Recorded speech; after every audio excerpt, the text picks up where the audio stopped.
We didn't have a video last week because I didn't have power. I actually didn't have power, kind of came back and fluctuated and stuff, and I didn't have internet for 3 whole days, which means I also couldn't work and, yeah, not upload anything that I managed to record. Not that I managed to record much because, again, the power kept going out while I was recording, so that was unfortunate.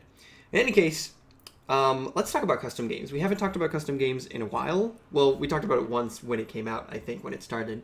And I was timid. I was hopeful yet timid of how it will actually progress. And so far, it's been doing okay. It's been doing pretty well. It's a good time to talk about it because Valve just released a mode that's supposedly Dire Tide, supposedly the Halloween mode.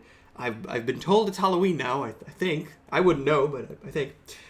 They released their Halloween mode, and in this case, it's not a mode, it's not some big, giant, huge, weird event, it's just a custom game, which is actually wonderful. It puts a lot less pressure on them, and it makes a lot more sense that it's just a custom game. They could do that now. They could just release a custom game instead of something crazier. And that's actually really, really awesome. And this custom game is actually pretty good, if we are to talk about it specifically. I played it only once, which does not mean I have a lot of experience with it, but it seems to work very well.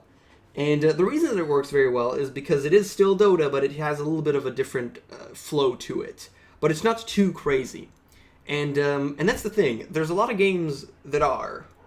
We're going back to the trends. Now that we have volume, we have games coming out, we can see that they're going back to the...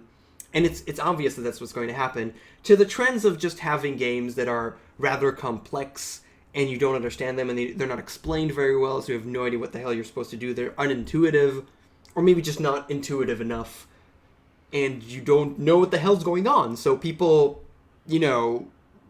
leave because they don't understand, or they don't try to understand too much, and these games don't gain a following. And if they do, maybe they're complex and awesome, but you have to discover it, and that's the problem, especially when you give the full palette of heroes, and especially if you decide to, oh yeah, I'm just gonna 90% of the heroes, remove a couple of them for some reason, not that I know why, and then add 200 items that do completely random, probably unbalanced, because duh, you can't, if you add 200 items just like that, you're not gonna be balanced, and just good luck.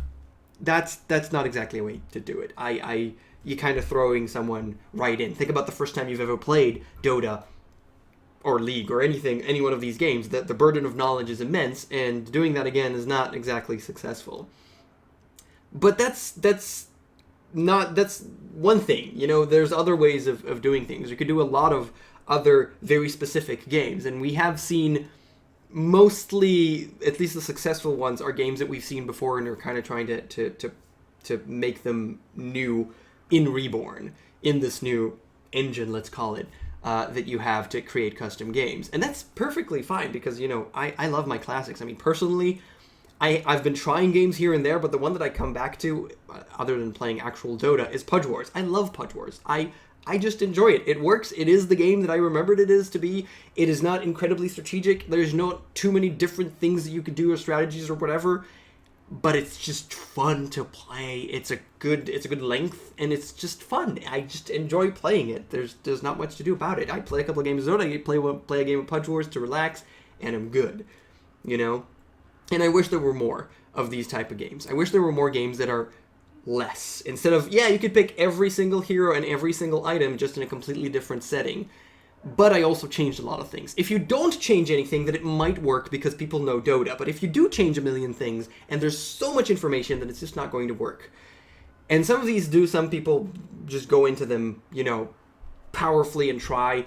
Others don't. And it's growing, though. It is growing. There's more games. There are more people trying different things. And I'm just looking forward to seeing how it really evolves. I believe that this is good. They also just changed the way for you to discover new games, which is lovely. There's a completely random game of the day, and there's different... They changed a couple of the things. It doesn't exactly matter what, but they're taking action in order to give players and give content creators more... Players to find the content creators to show off their games, and that is wonderful. That is just great, and I'm really hoping that we will grow in both in diversity and in volume and maybe even monetization. I'm not going to go into that too much because we've already had a debacle a couple of months ago where they put up Skyrim mods, and that blew up very quickly and they took it down. But maybe in the future, maybe they will find out some kind of good way to do it, and maybe it'll work. And maybe not. But hey, one could wish for. I could totally see a future where there are companies that strictly make custom games and make money off of that. When I say companies, I mean, 2 people, 3 people. But if that something would be possible, I think that's really, really cool. Maybe I'm full of crap. Probably. Maybe. I don't know. Thanks a lot for watching. I'll see you guys next time.